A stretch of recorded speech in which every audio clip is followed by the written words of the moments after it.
Vale, muchas gracias. Bueno, en primer lugar, dar las gracias a Quique, a la Universidad de Murcia, a los compañeros por compartir este rato que es cierto que de cuando en cuando viene bien y nos hace, ¿no?, ponernos otra vez en perspectiva y se agradece, ¿no? Es muy constructivo. Bueno, el tema de estudio que me pone Quique aquí complicado en hablar de scouting. Es cierto que ya analizo mucho, sobre todo, el rendimiento de los equipos a nivel de élite. Es cierto que bajar al scouting en deportes base pues cuesta. Ayer hablaron muy bien, Javi habla muy bien. La verdad que al final se complementa todo. Y yo voy a ser un poco más crítico, ¿vale? Fijaros lo que nos decían en el año 1916 la revista americana de educación física. ¿Vale? 1916, ¿vale? Ponernos en perspectiva, más de 100 años. El deporte para todos, un paso adelante. Y habla del scouting. Y fijaros lo que dice sobre el scouting, que es un fraude. Porque los entrenadores lo utilizan para ganar, que es deshonesto, porque los entrenadores lo utilizan para ganar, y que es un descrédito para el propio entrenador y para el club, porque los entrenadores lo utilizan para ganar. Claro, me diréis, hombre, Miguel, para, el scouting es bueno. Bueno, es bueno en la élite, pero ¿cuál es bueno en la formación? Porque aquí están hablando deporte interescolar, porque antiguamente no existía el deporte profesional aquí, sino que estaban hablando del deporte entre diferentes escuelas. Por lo tanto, tendríamos que pensar en ese scouting verde que nos ayuda, que es bueno, y huir del ganar, ganar y ganar que hemos oído tanto, porque al final nosotros lo que tenemos que hacer es formar y educar, porque si no, no estamos haciendo nuestro papel, es decir, ser entrenadores. Que ser entrenadores no deja de ser educadores físicos deportivos, pero en el ámbito global. Y yo creo que lo han dicho muy bien los compañeros en los días anteriores. Bueno, ¿qué dice esto? Jope, claro, vamos a ponerlo en contexto, 100 años atrás. Que fichar jugadores era mejor que formarlos. Pero es que eso ya lo hacían hace 100 años. Ahora pondré alguna noticia actual de hace apenas unos meses. O hace unos años. Pero es que además, el scouting es más efectivo que cualquier entrenamiento. ¿Para que voy a mejorar mi sistema de entrenamiento si puedo fichar 5 jugadores y ya tengo el equipo? Y hago mis sistemas de juego.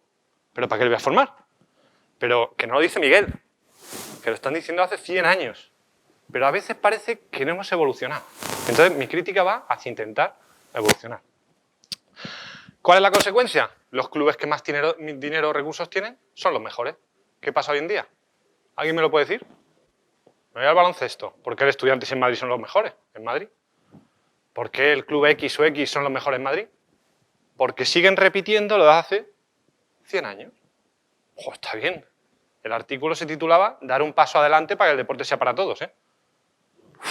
Hemos fracasado, ¿eh? Hemos fracasado.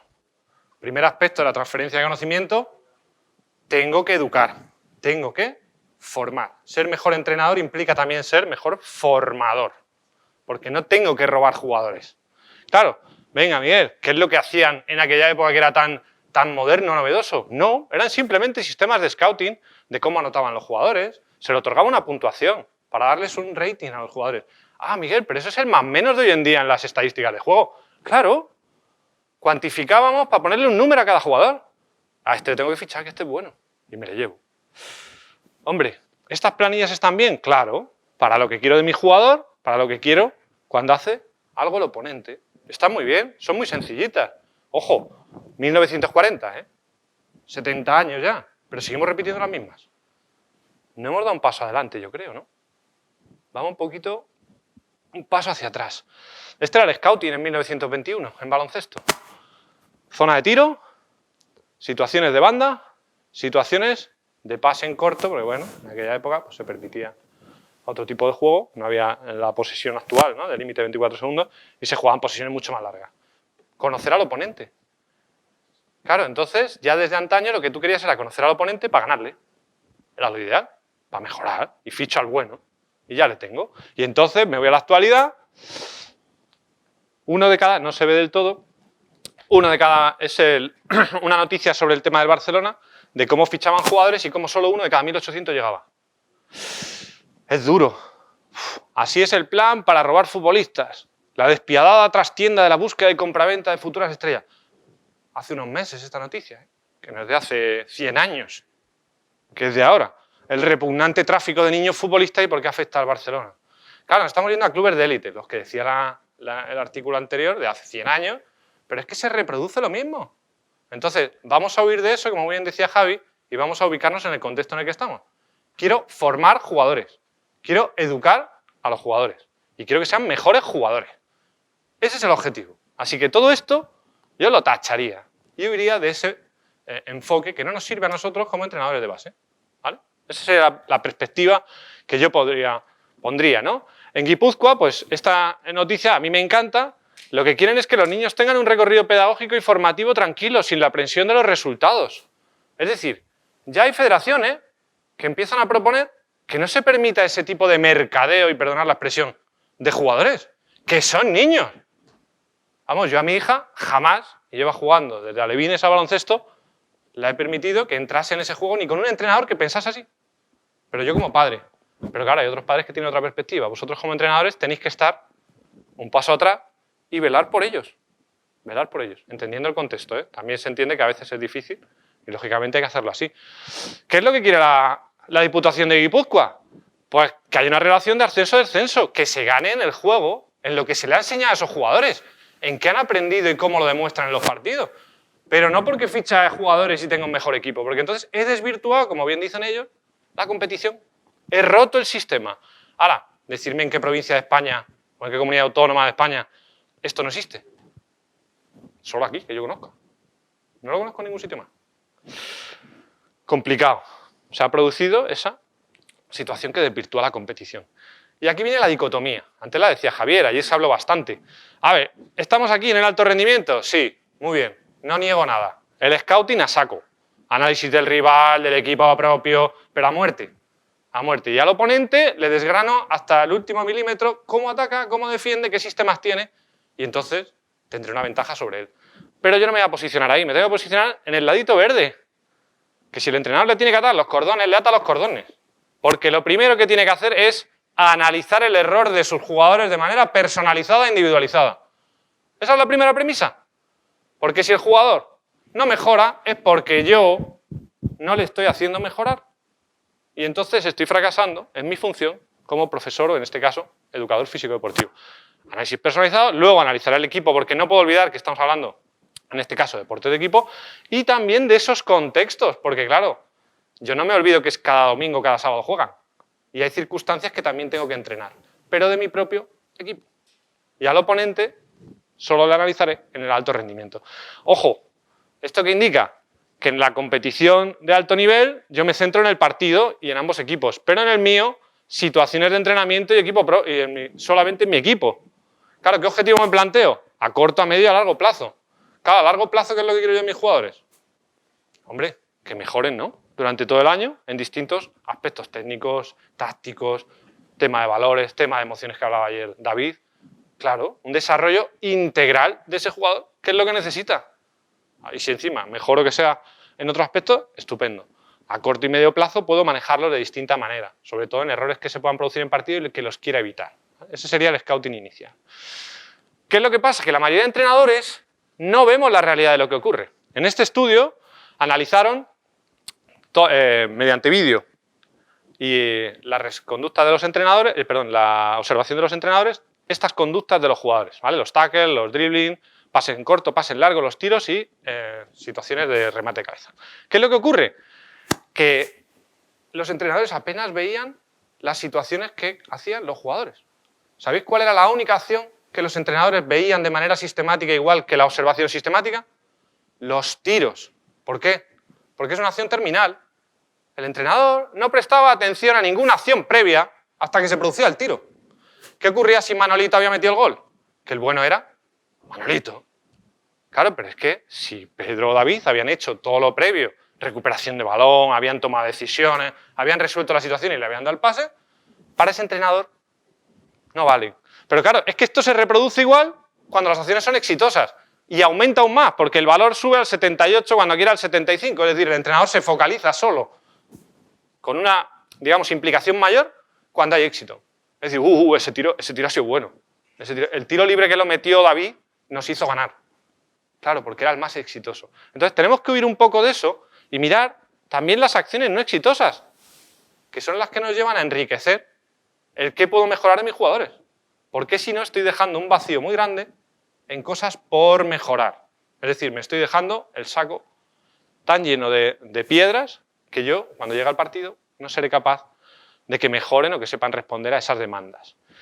Pero claro, Miguel, estamos en una situación confusa. Estoy en un club, tengo muchos recursos, ¿vale? Estoy en la derecha. Tecnología de última generación, acelerómetros, software. Yo quiero esto. Yo esto sí que lo quiero. Y esto sería lo ideal. Claro, lo quiero como entrenador. Y David me lo va a decir, me va a decir, yo te lo compro, Miguel. Es espectacular. Nike ha creado un sistema donde el propio entrenador diseña las tareas en un iPad, tiene una pista LED y tiene el control automático de las acciones de todos los jugadores. Claro, es que esto es maravilloso, David. Ya diseño la tarea como tú quieras. Ostras, que tengo que meter, que cambie una norma, David. La meto en la tablet y me la saca en la pista. Pero que me dice la velocidad a la que va. Que me dice la eficacia. Pero si ya lo tengo. Hay que pagarlo. ¿Tengo recursos? Tengo que ser inteligente. ¿Esto ayuda a mejorar al entrenador? Sí. ¿A diseñar? Sí. ¿A que el alumno, o en este caso el jugador, tenga una respuesta inmediata y un feedback inmediato concurrente de cómo está actuando? Sí. Este sería el scouting ideal en entrenamiento. ¡Hala! Esto es una maravilla. Hay que pagarlo.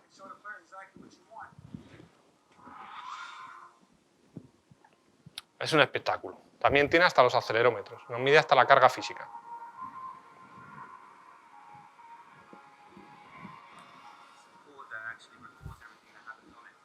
Este sería una situación como la que planteaba ayer David, con límite de tiempo. Le pongo el tiempo, pero es que lo tienen los jugadores en la pista marcado cuánto tiempo queda de posesión para que hagan esa acción. Es maravilloso. Pero claro, ir un paso más. El artículo os he dicho que era de la Revista Americana de Educación Física. En Estados Unidos desarrollan ese paso adelante sobre esa progresión del propio jugador con su perfil de rendimiento. Tienen dinero. Bueno, esta es una maravilla, nos hemos ido al lado derecho, el que quiera luego el vídeo, si no se lo paso, no tengo ningún problema. Pero es que no es la única herramienta, Miguel. Miguel, es que no, es que tengo mucho más. Tengo ya sistemas de proveedores de datos, en fútbol los tenéis. En fútbol tenéis un montón hasta en categorías de base. Pero es que tenemos GPS o LPS, tracking de tiro, más situaciones de tiro, y nos centramos aquí. Pero es que aquí podemos tener hasta más de 20 software para poder hacer scouting. Si tengo, sobre todo, esos recursos para poder pagarlos. Pero volvemos a lo mismo. Tener todos estos recursos no implica para qué sirven y saber utilizarlos bien. Porque volvemos a lo de antes. Si solo analizo al oponente, estoy perdiendo el tiempo. Es preferible mejorar en mi equipo para poder evolucionar. Pero bueno, hay distintos software y aplicaciones. En este caso, la que más aparece en Madrid, que luego hablaré un poquito más en ella, es NBN23, que se desarrolla en Valencia, que tiene hasta un sistema de tracking también en pista. Bueno, en fútbol hay muchas más. Tenemos también otras que nos dan situaciones de tiro de los jugadores en partido, que esto está también muy bien. Visualizadores de datos. El más fácil o el más sencillo para mí, que es gratuito, es Kinovea, con el que puedo hacer análisis de técnica y un feedback concurrente, un feedback aumentado, que es inmediato para el jugador, que es excelente. Muchas veces no nos vemos ejecutando, no nos vemos fuera de nosotros mismos. Y este es maravilloso. Y es barato, es gratis. Pero bueno, entra dentro de la tecnología. Bueno, Scout iPad o el CAT 10, es decir, jope, un padre me graba el partido o el entrenamiento con este software que también es libre, puedo hacer mis cortes de vídeo, me los puede hacer el padre de su propio niño para que yo tenga cómo ha hecho las acciones el niño. Bueno, también está otra herramienta más. De aquí yo me quedaría laboratorio fuera, pero estas de entrenamiento son estupendas. Es una simple app de móvil donde yo tengo el feedback aumentado en la evolución en las distintas sesiones con el tiro y el porcentaje de tiro de un jugador. Gratis. También las hay de fútbol. Tenemos que ser inteligentes. ¿Qué quiero obtener de mis jugadores para que mejoren? Ese sería el scouting. Y huir del oponente. Luego hablaré del error, que ahora hablaremos un poquito más adelante. Vale, Miguel, no tengo recursos, soy pobre. Como la mayoría de clubes, no tenemos acceso a esa... Nike no va a venir aquí a montarnos la pista LED de esta maravillosa para que tengamos con el iPad todo, lógicamente. Bueno, tengo mis hojas de observación donde yo tengo valores de referencia. Que yo veo que en partido juego 80 posesiones de media en esa competición, pues tendré que diseñar mis entrenamientos en base a 80 posesiones de media que son las que juegan mis jugadores en los partidos, ¿no? Es decir, que se adecúen a la respuesta que van a tener en competición, entre 80 y 90 posesiones. Bueno, también número de contraataques, 20. ¿Por qué juego más rápido o más lento? Pues yo diseñaré mis tareas con ese scouting que he hecho y trabajar en mis sesiones de entrenamiento un 25% el contraataque, porque si no, mis jugadores no van a estar adaptados a la competición. No al oponente, a la competición, que eso es lo importante. Y luego, encima, analizo eficacias y número de tiros en las distintas situaciones. Pues manejo porcentajes de acierto, que me van a ayudar a mejorar individualmente durante los entrenamientos con esos jugadores. Bueno, si son estrategias súper sencillas, la hoja de registro es muy básica, es como la de hace 70 años. 4 celdas. Pero tenemos que ser inteligentes y elegir bien esas 4 celdas. Menos es más. Y luego os pondré una diapositiva que explica eso mucho. Claro, ¿cuál sería un ejemplo de cómo uso en una sesión esto? Pues muy sencillo. Lanzamientos de 2 puntos, número de repeticiones de 10 a 15 en series de 5 lanzamientos, donde pido al jugador que tenga una efectividad del 75%. Le exijo en el entrenamiento también. Puedo cambiarlas, como planteaba ayer David. Puedo poner situaciones de 2 para 2, de 2 para 1. Cambiar la situación de la tarea y cambiar la exigencia de la efectividad. Para que la autoestima y el refuerzo venga cuando no consigue esa efectividad, que es la que ayer decía David de una manera muy inteligente, para que el alumno siga implicado en ese desarrollo y mejora de la tarea. Pero bueno, este sería un ejemplo muy básico, ¿vale? Con un volumen de todos los tiros que se van a producir en competición. Pero esto es aplicable a fútbol, a balonmano, al deporte que queráis. Y es muy sencillo. Y este sería un scouting sencillo. ¿Qué podemos hacer? Jo, Miguel, me han encantado los gráficos. Pero si esto los hacéis en Excel. Gráfico de radar. Selecciono 2 filas, a Manolito y le tengo dibujado. En este caso he puesto Natalia, Mónica y Ciar, 3 niñas del equipo de mi hija, inventar los datos. En situaciones de fatiga, tiros de 3, tiros de 2, tiros de 2 en contraataque y analizo el coeficiente de variación que podría ser un indicador más para ver cómo de variable o de volátil es el rendimiento de mi jugador a lo largo de los partidos, a lo largo de los entrenamientos. Y puedo saber si hay un jugador que se desvía o no, o es más estable, para percibir cómo cambia su rendimiento. Súper sencillo. Coeficiente de variación sería, bueno, es un término, desviación típica entre la media, por 100. Pero claro, yo tomaré mis valores de referencia. Sé que le exigen en la competición y cómo van mis jugadores adaptándose a la competición. Mis jugadores a la competición, no mis jugadores al oponente. Recordar esa crítica que hemos hecho a la propia análisis del rival, ¿no? Y aquí la clave. ¿Qué variables me interesan más?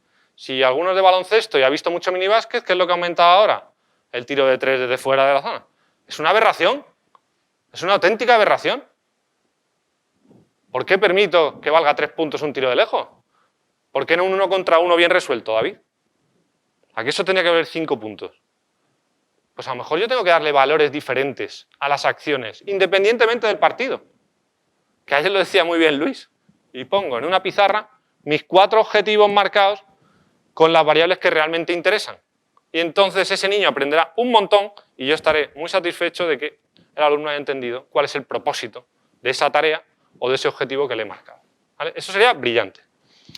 Bueno, la sesión de entrenamiento, que esta es otra duda que a mí siempre me atacaba cuando hacía los entrenamientos como entrenador. ¿Cómo cambia el orden de las tareas? ¿Por qué cambiando ciertas tareas de orden cambia la efectividad? ¿Cambia la lógica de los jugadores o cómo se organizan y están totalmente dispersos? ¿Cuándo sale mejor una sesión porque yo invierta el orden de cómo comienzo?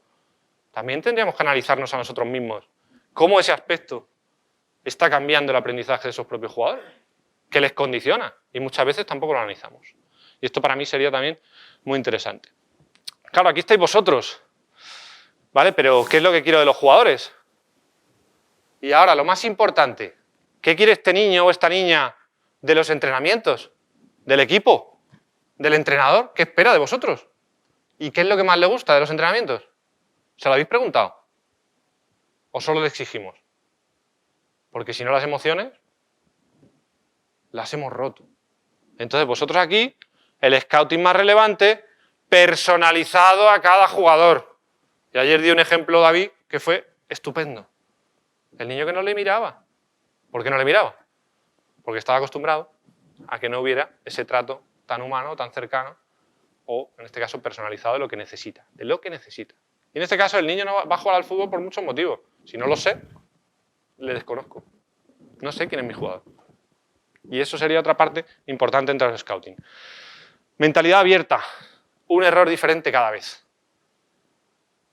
Yo Cuando empezó mi hija a jugar en Benjamines, alucinaba con entrenadores que empezaban a hacer 1 contra 1 los equipos oponentes en el calentamiento. Si la niña el primer bote lo hacía mal, cortaba la acción, no la dejaba ni terminar. Es decir, no había un error diferente cada vez. Siempre era el mismo error.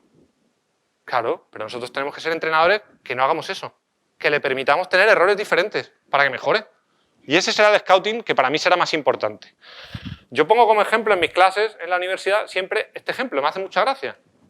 ¿Vale? Fijaros en el jugador de verde que está abajo, un crack, miradlo.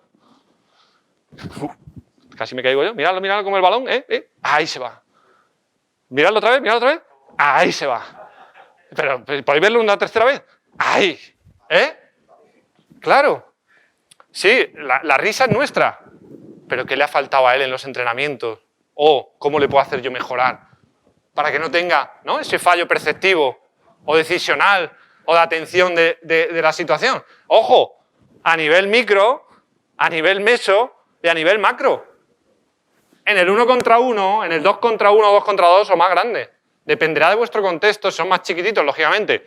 1 contra 1, si son más mayores me centraré en un 2 para 2. Y si ya estamos hablando en un nivel senior como sería este, tendríamos que entender la evolución de aquí a aquí. Porque hay un fallo en todos los niveles. A ver, es una exageración, entenderme. Pero de la exageración muchas veces percibimos el por qué hay que fijarse mucho en los errores. Claro, pues si le pego una voz, no he hecho nada. Bueno, Ettore Messina, no sé si se va a oír eso, yo creo que no está compartido el audio. A ver, lo que cuenta Ettore Messina es que tradicionalmente estamos utilizando un vídeo para enseñarle al jugador todo el análisis de las acciones que tiene que terminar. Bueno, espera.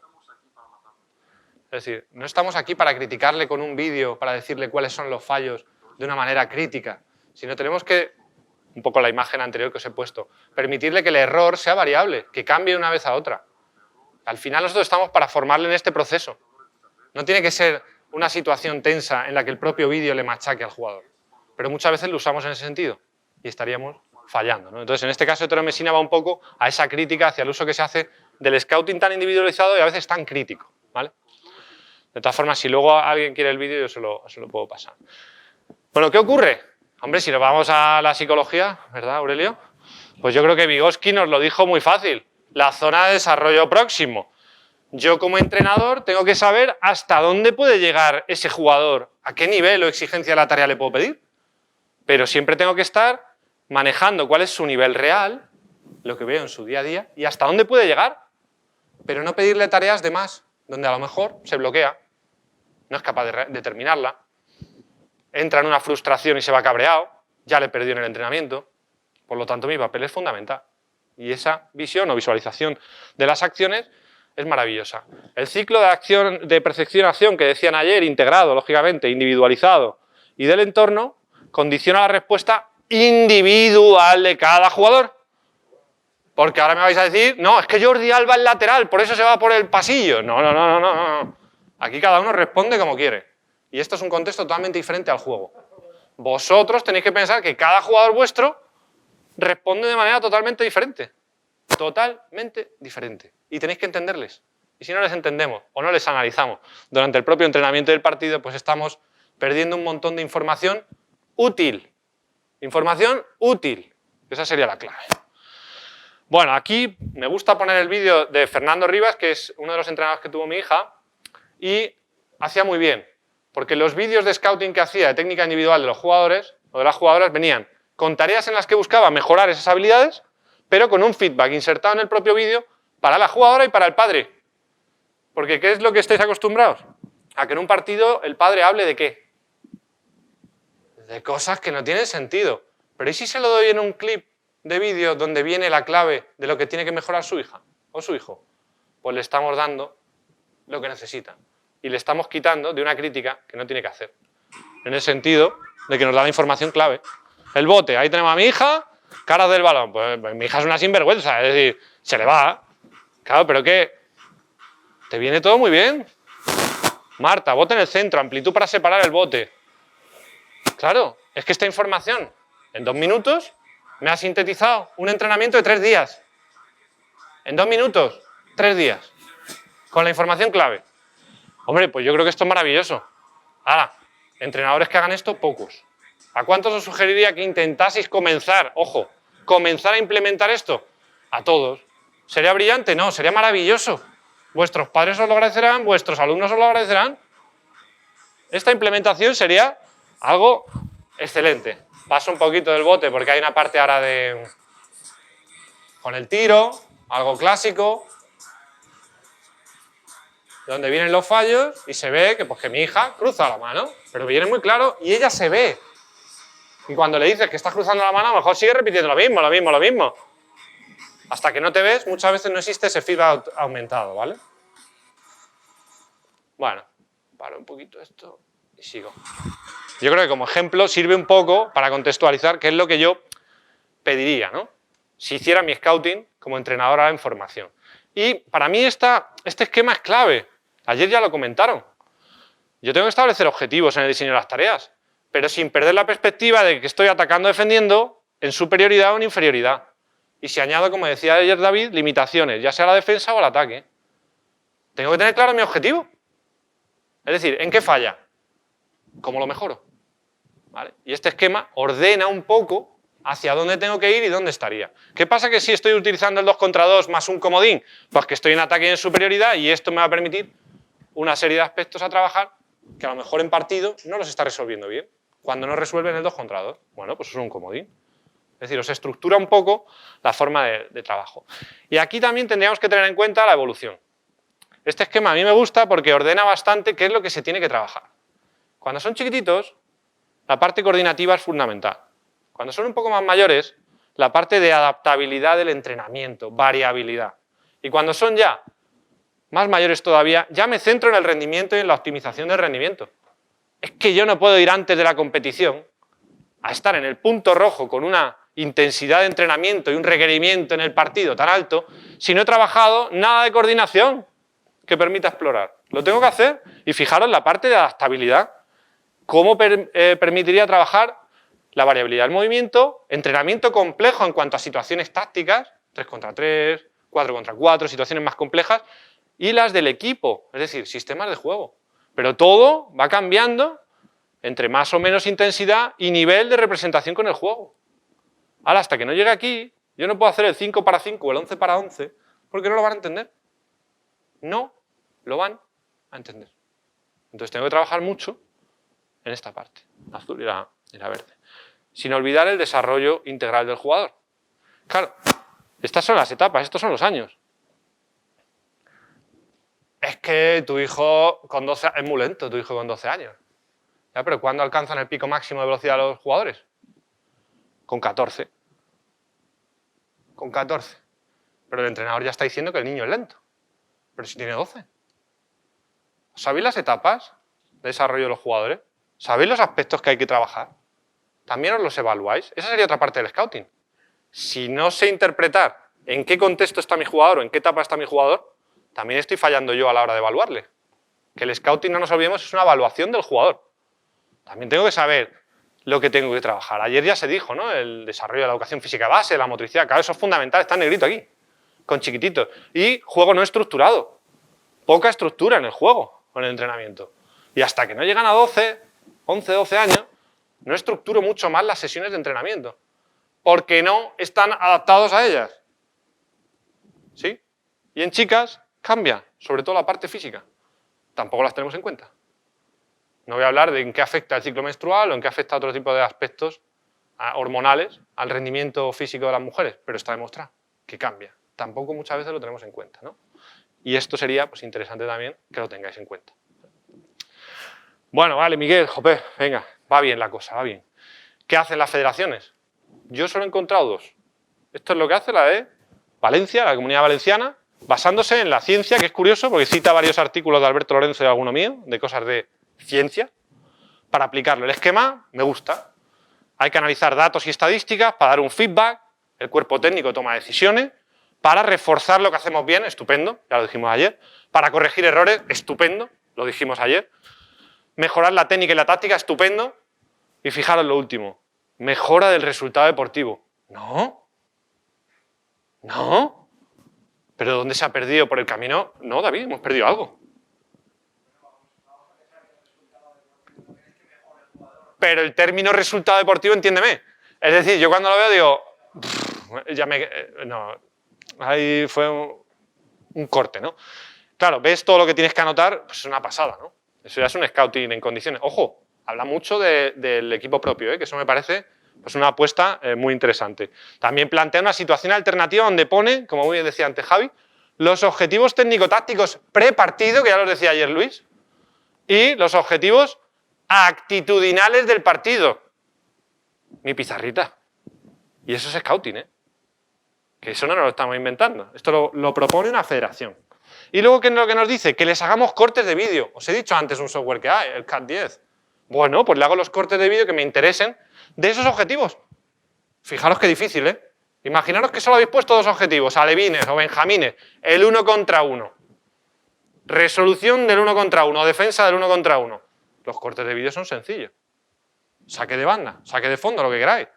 Es que lo tenéis fácil, ¿no? Puede ser del vídeo en partido, que me deje el otro entrenador el partido, o durante el partido yo hago la grabación y el corte para tenerlo después. Me parece muy bien. Pero vuelve a fallar.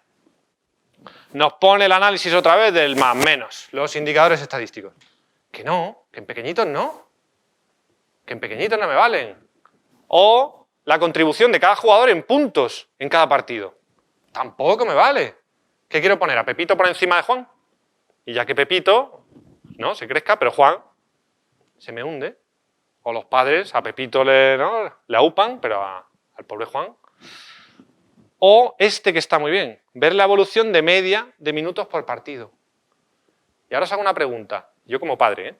¿Tiene derecho un jugador a jugar menos que otro durante la temporada en formación? No estoy hablando en clubes que tengan otro objetivo.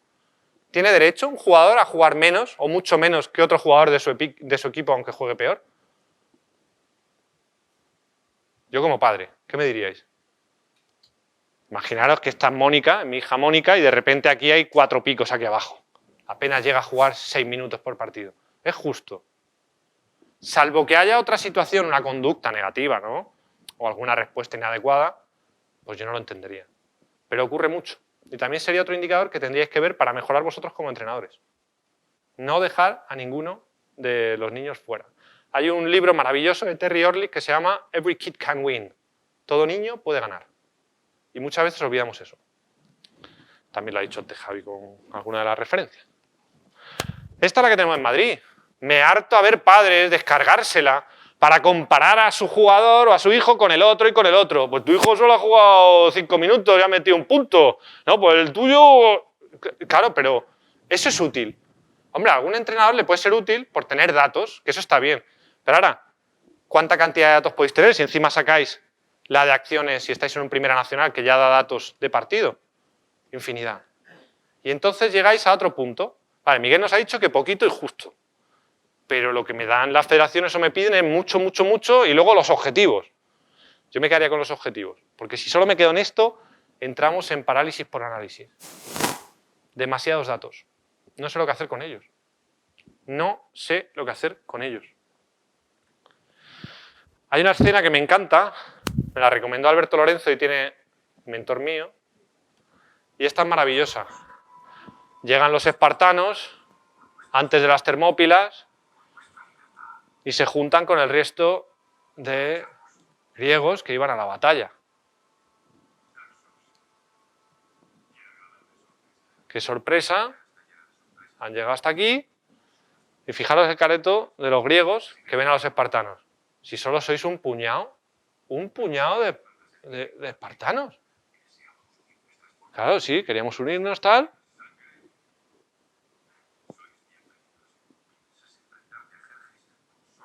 Un puñado de soldados. Entonces pregunta, ¿a qué te dedicas? Alfarero. Claro, le pregunta al otro.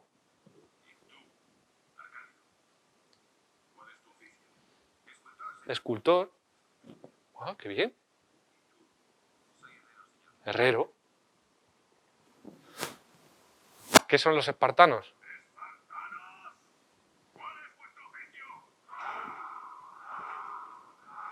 Centraros en lo que queréis. y tendréis espartanos educados, es decir, niños que sepan hacer muy bien su 1 contra 1, niños que sepan hacer muy bien su tiro en situaciones de superioridad o de inferioridad, que sepan resolver situaciones, formarlos para lo que queréis que estén formados, pero no una marabunta de información que no nos aporta nada, porque estaríamos sino en el otro lado. ¿Vale? Volvemos a la misma, personalizar y saber qué quiere vuestro jugador. Para mí esto sería clave, ¿vale? Personalizar ese scouting que hacéis y saber qué quiere el jugador de vosotros y del equipo. Esta última foto la pongo porque me gusta mucho. ¿Intuís el año? 1922. No. 1922, selección de Alemania, entrenando la táctica y la estrategia para jugar al fútbol. Una situación fácil. No se han complicado. Un tablero donde todos interpretan dónde está su posición e interpretan su forma de resolver la situación táctica. A veces, menos es más. Por eso os insisto en diseño mis objetivos muy concretos, personalizo todo muy concreto y a veces no necesito la Nike 2.0 para resolverlo todo. ¿Vale? Intentar pensar en que tenéis muchos recursos baratos y gratis, pero lo más importante es que tengáis clara vuestra idea de en qué queréis analizar a vuestros jugadores. Muchas gracias.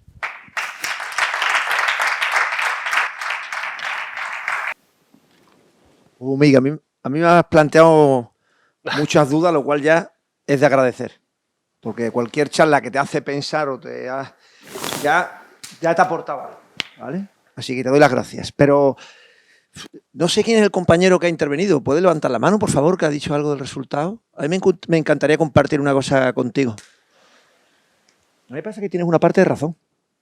O sea, yo no creo que haya que despreciar que un equipo pueda evolucionar en el resultado de la competición. Es más, a mí mi experiencia lo que me dice es que con chicos que hoy no tienen todavía recursos para poder competir con determinado nivel dentro del grupo, lo bonito es ver a lo largo de una temporada cómo van incrementando sus competencias para poder llegar a competir. Competir no significa que vayan a ganar aquellos equipos que están configurados por jugadores que son mucho mejores.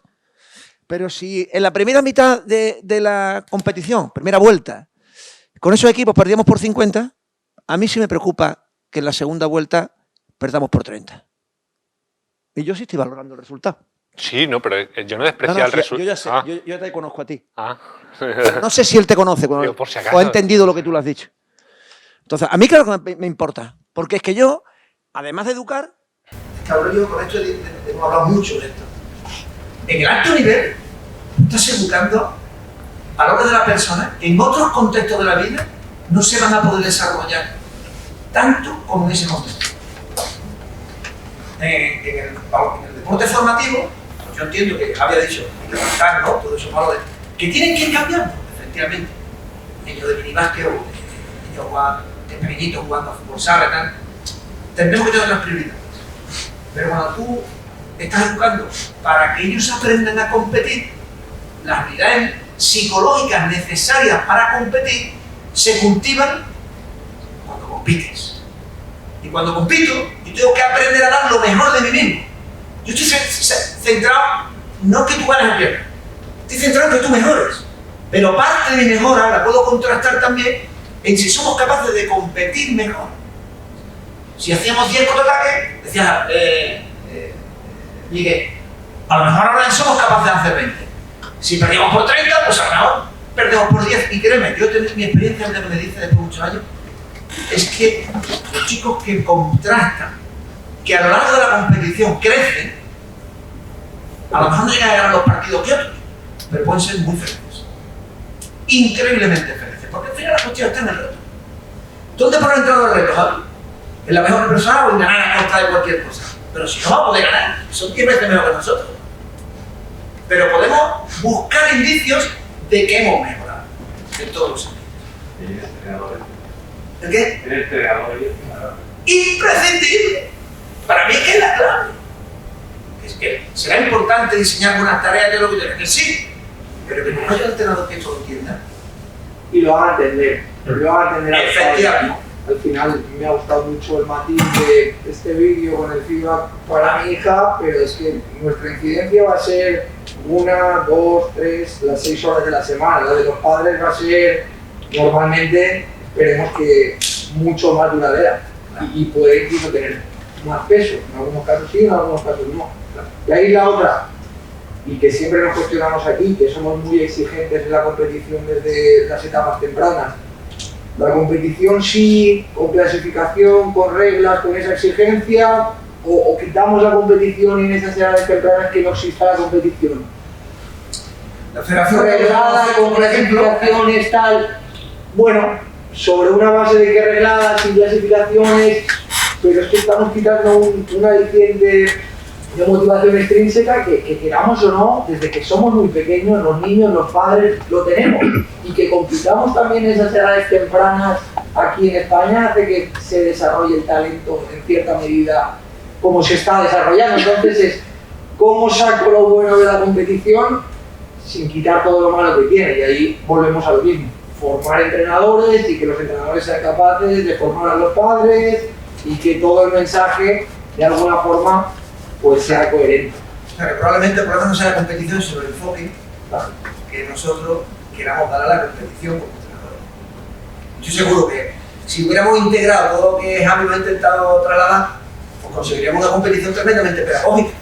Pero si no lo hacemos, pues podemos destruir a cualquier niño que compita. Pero si nos pasamos también de la competición, igualdad de oportunidades para todos, únicamente priman los valores, es decir, que si de alguna forma, y esto puede ser un poco que genere controversia, cuando desnaturalizamos la competición, que la competición gana el mejor, el que más se esfuerza, el más hábil, pues podemos caer también en perder muchas cosas buenas que nos da. Y ahí hay que sopesar. Pero en este caso Javi proponía la fundación, todos los padres que están allí. Yo fui entrenador de la fundación de Real Madrid, yo sabía lo que iba como entrenador, pero yo estaba en paralelo en estudiantes de baloncesto, que era otro contexto totalmente distinto y yo diferenciaba. Por eso os insisto en la importancia que tenéis a la hora de diferenciar. Mi hija quiere competir, mi hija cuando va a un partido no quiere perder. Y yo entiendo que quiera ganar. Claro, pero por eso lo importante que insisto, yo os he puesto el vídeo de este entrenador, que fue entrenador de mi hija, por lo importante que fue en ese proceso formativo de ella. No a mí, que yo ya soy de este área, pero para el resto de padres fue como muy llamativo e hizo que todos fuéramos en la misma línea, ¿no? Que es lo que estaba diciendo. Y eso sería, bueno, brillante. O sea, ese enfoque sería maravilloso. Vamos, sería un gran entrenador si consigues ir en esa línea. Sí. Permitidme una sugerencia y que difiera un poco en estos temas. Sí. La sugerencia es que somos tan importantes los entrenadores que es lo primero que tendríamos que hacer, y me parece fundamental, es una reunión con los padres de nuestros niños. Me refiero a deporte base, evidentemente, no a deporte de alto rendimiento. Pues una reunión con los padres al principio exponiendo cómo somos, qué objetivos tenemos, qué nos planteamos y qué hacerlo integrado con nuestros objetivos. Pero lo que difería de Miguel, incluso a lo mejor que aquí estamos para proponer cosas diferentes. Yo no, una vez que yo he hecho esa reunión, he planteado mi objetivo, he dicho cómo funciono, cómo soy y cómo me voy a plantear, ya los padres no me van a ayudar en el aspecto técnico. Yo no les voy a avisar a los padres cómo evolucionan sus hijos técnicamente. Yo, por ejemplo, los vídeos yo no se los pondría a los padres, yo se los pondría a mis chavales, a lo mejor. Bueno, pero ese sería también un proceso de mejora de tus jugadores, también estaría bien. Sí, pero estoy implicando a los padres en temas que son... No. Digo su enfoque. Su enfoque solo al jugador también estaría haciendo la evolución al Y a jugador. lo mejor tú No sería incompatible. Pero su hijo los va a compartir con él, ¿no? A veces es dependiendo del hijo, se lo va a enseñar y tú crees ¿tú qué crees? O su padre va a ir directamente dependiendo del padre y ese vídeo a ver qué tal, pues... Pero el padre no es entrenador. Lo que tienen que saber los padres es que el entrenador sabe mucho más que el propio padre de lo que está haciendo con el No, pero esa norma está clara. Esa se entiende. Yo les parto de esas extremistas, básicamente. Sí, está claro. Gracias. Nada, Muchas gracias. pues gracias de nuevo.